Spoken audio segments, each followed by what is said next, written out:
Well, I was on a plane the other day, again, and I was flying to Israel, and I was sitting beside this woman. She was a secular Israeli woman from Tel Aviv, and we got into a discussion. So, of course, there's been tension in Israel between the religious and the non-religious, and that came up as a point of discussion.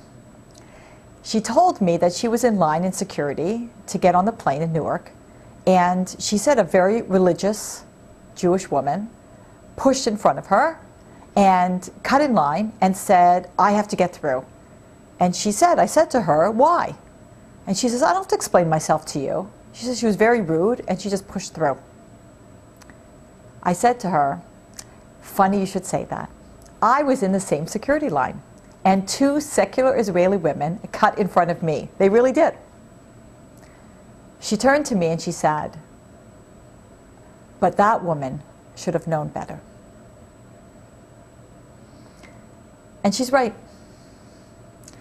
Whether we like it or not, anybody who is visibly Jewish, anybody who is religious, well, people are looking upon us and judging us to a different standard. That's not bad. That's actually good.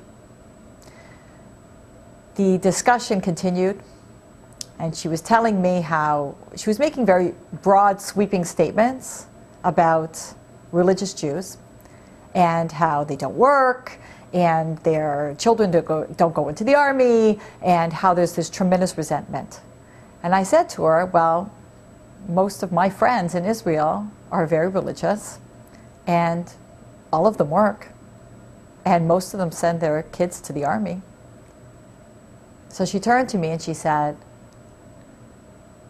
"Are you saying I shouldn't generalize?"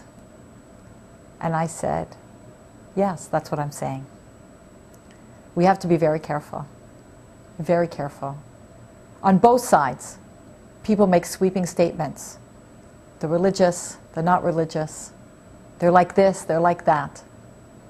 And these sweeping statements are powerful, and they create a lot of tension.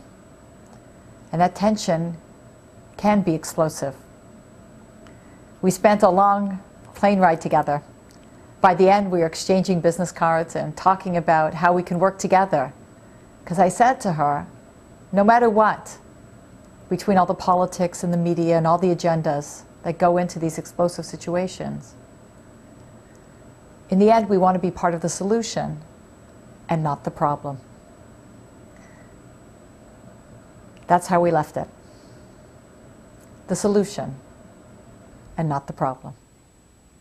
I'm Lori, Almost Live.